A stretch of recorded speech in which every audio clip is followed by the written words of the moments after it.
Most people live under a massive delusion.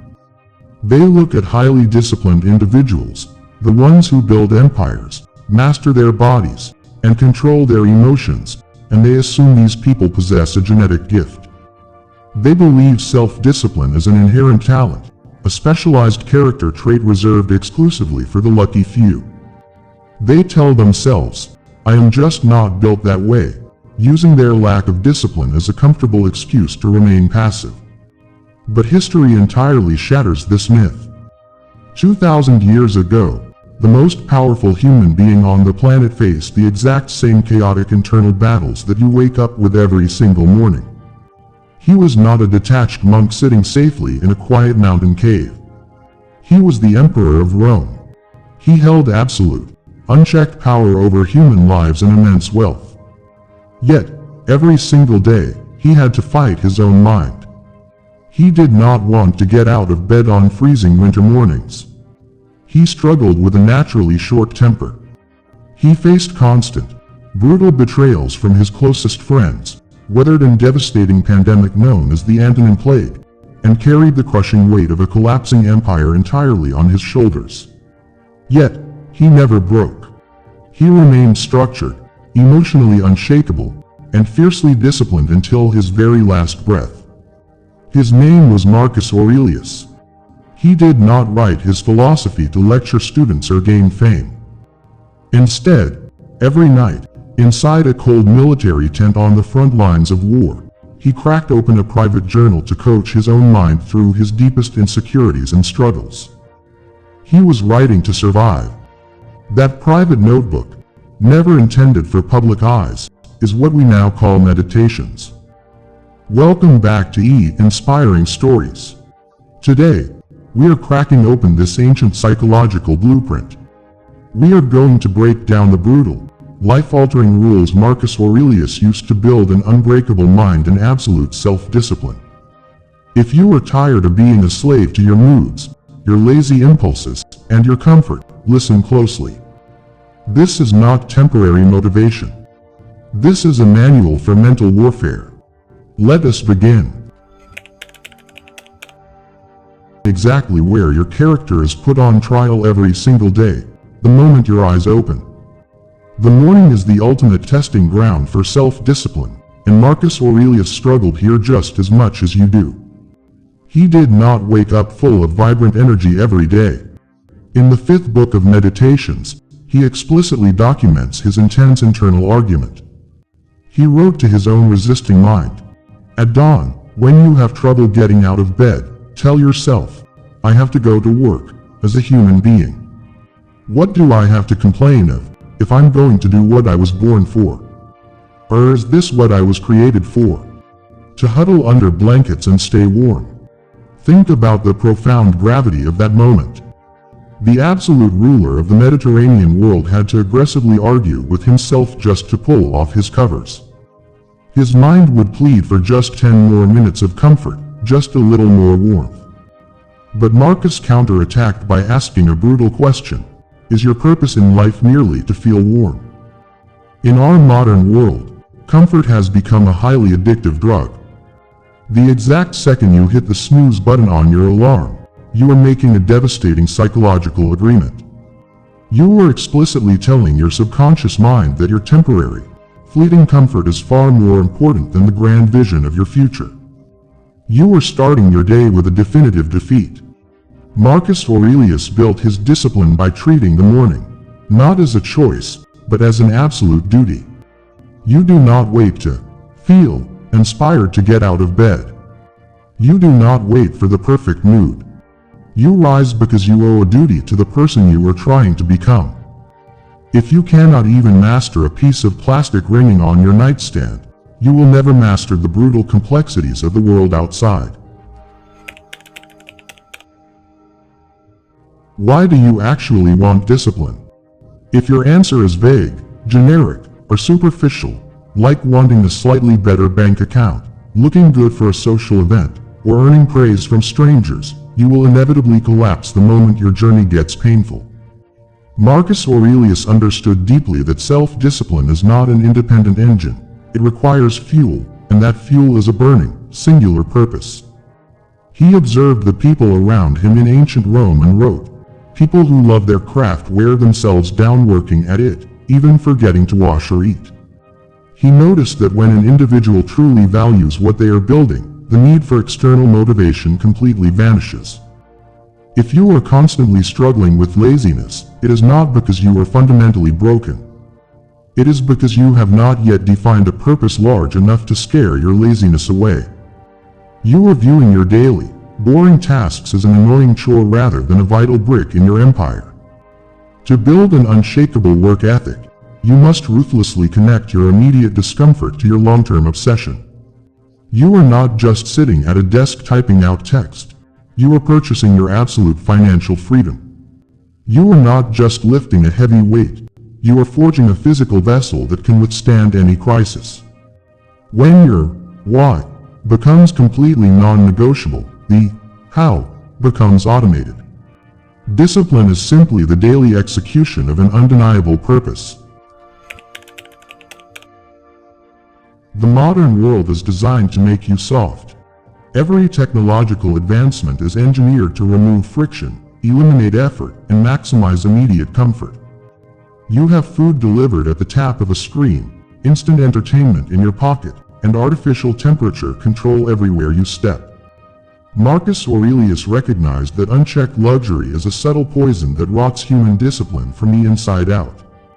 He knew that if an individual is only exposed to comfort, their mind becomes fragile, panicking at the slightest hint of inconvenience. To build an armor-plated mindset, the emperor practiced what Stoics call voluntary hardship. Despite having access to the most luxurious palaces and finest foods in Rome, Marcus would intentionally sleep on the hard stone floor, wear simple, rough wool clothing, and eat basic, unseasoned military rations. He did this to intentionally train his mind for the absolute worst-case scenario. He wanted to constantly prove to his ego that he did not rely on luxury to be a king. He wanted to look at hunger, cold, and exhaustion and say, "Is this the condition that I was so afraid of?" If you want an unbreakable mind, you must actively inject voluntary discomfort into your daily routine. Take the cold shower when your body screams for warmth. Fast for 24 hours to understand what real hunger feels like. Turn off your phone for an entire weekend and sit with your own thoughts. Choose the stairs over the elevator. Walk in the pouring rain. By voluntarily choosing the harder, more uncomfortable path when you don't have to, you construct an internal psychological shield. When life eventually forces a genuine financial crisis, a personal tragedy, or unexpected chaos upon you, you will not shatter. You will stand tall, completely unfazed, because your mind has already conquered the dark. Marcus Aurelius laid down one of the most vital rules in psychological history when he wrote, "You have power over your mind, not outside events." Realize this, and you will find strength. The vast majority of people completely waste their mental energy because they allow external chaos to dictate their internal peace. They watch a volatile news broadcast, read a negative comment online, notice a drop in their digital engagement, or receive an unexpected bill, and they instantly allow their emotional state to be ruined. They scream, they panic, they worry, and they use that emotional disruption as an excuse to completely abandon their daily routine. They become a helpless leaf blown around by the wind of circumstances. The Stoic emperor taught that external events, no matter how catastrophic, have absolutely no direct access to your human soul. An event is merely a neutral occurrence. It possesses no inherent emotional value. It is your personal interpretation and judgment of that event that creates the psychological pain. If your car breaks down, the car breaking down is not the tragedy. Your anger and refusal to accept reality is the tragedy. Marcus Aurelius reminded himself that when a crisis occurs, you must instantly strip away the narrative. Do not add emotional drama to the facts. If a business deal fails, the fact is simply, the deal did not close. Your mind adds the destructive narrative, "My life is ruined, I am a failure." Banish the narrative. Control your perception. When you stop labeling every single obstacle as a curse and instead view it as a neutral data point, you retain your power. Discipline is the supreme ability to keep your actions completely consistent, regardless of what the external world throws at you. In what is universally considered the most defining passage of Meditations, Marcus Aurelius stated, "The impediment to action advances action. What stands in the way becomes the way." To truly understand this, look at how an ordinary person reacts to a massive roadblock. They view it as a permanent stop sign. They use it as valid evidence to justify why they quit. But a disciplined, Stoic mind views that exact same roadblock as raw material for growth. Consider a real historical crisis Marcus Aurelius faced. His most trusted general and closest friend, Avidius Cassius, launched a shocking rebellion to overthrow him and steal the throne. Instead of flying into a blind, vengeful rage or sinking into deep despair, Marcus used this horrific betrayal as a grand stage to show the entire world what true Stoic mercy and leadership looked like. He publicly forgave the rebels and refused to execute those who conspired against him. He literally turned a political nightmare into a legendary display of virtue. You must adopt this exact same perspective with your personal struggles. The obstacle is not an annoying interruption to your journey, the obstacle is your journey. If your business partner suddenly walks away with your capital, you are being handed a masterclass in self-reliance and resourcefulness. If you suffer a severe physical injury that keeps you out of the gym, you are being given the perfect opportunity to train your intellectual mind. Think of your mind as a roaring, raging fire. When a weak fire is hit by a heavy log, it gets snuffed out and dies. But when a massive, blazing bonfire is hit by that exact same heavy log, it consumes it, breaks it down, and uses it to burn 10 times brighter. Be the fire. Let every single obstacle be the fuel that accelerates your ascent. One of the greatest killers of human discipline in the modern era is our pathetic addiction to external validation. We live in a society that craves likes, comments, views, and the hollow approval of people we don't even respect. Marcus Aurelius sat on his imperial throne, looked out at the massive crowds cheering his name, and realized how completely empty human praise truly is. He wrote down a question that everyone needs to ask themselves. We all love ourselves more than other people, but care more about their opinion than our own. Think about how absurd that reality is. If your discipline requires other people to constantly notice your hard work, congratulate you, and clap for your consistency, you are building your entire life on a foundation of sand. The moment the applause slows down, or the moment people stop paying attention, your discipline will completely collapse. You will stop working out, you will stop building your business, and you will slide back into comfort. True, ironclad discipline is entirely silent. It is forged in the absolute dark, when absolutely nobody is watching you. Nobody cares about your progress, and nobody is going to clap for your effort. You must stop posting your goals for cheap dopamine. Move in absolute silence. Let your results do the talking, but keep your daily process completely private. The man who can work relentlessly for months without needing a single person to notice is the most dangerous individual in any room. We live in an age of hyper-distraction. We are not exhausted because we are working too hard on our life's purpose. We are exhausted because our attention is being torn into a million useless pieces by things that do not matter. Marcus Aurelius offered a brilliantly simple filter for mental clarity and peace. He said, "If you seek tranquility, do less." And then he instantly clarified, "Do what's necessary," which brings a double satisfaction. To do less, better. Take a completely honest look at your typical 24-hour day. How much of your vital energy is being completely wasted on things that have absolutely zero impact on your future wealth, your health, or your internal peace? The endless scrolling through digital feeds, the arguments about things you cannot change, the toxic gossip, the worrying about scenarios that will likely never happen, all of it is a massive leakage of your discipline.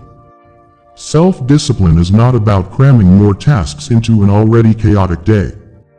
It is not about frantic multitasking. True discipline is an act of ruthless elimination. It is the raw courage to say no to average opportunities, no to meaningless conversations, and no to cheap entertainment, so that you can say a powerful yes to your ultimate destiny. Filter every single action through one simple question: is this absolutely essential to my vision? If the answer is no, cast it away without a second thought. You cannot fix a single mistake in your past. It is gone, set in stone forever. And you cannot predict or control every shifting variable of your future. Yet, millions of people completely paralyze their daily discipline because they are suffocating under the heavy weight of past regret or intense future anxiety. They look at the massive mountain they have to climb over the next 5 years, they feel completely overwhelmed, and they use that overwhelm as an excuse to do absolutely nothing today. Marcus Aurelius severely warned against this form of mental self-sabotage. He wrote, "Do not step outside your own domain.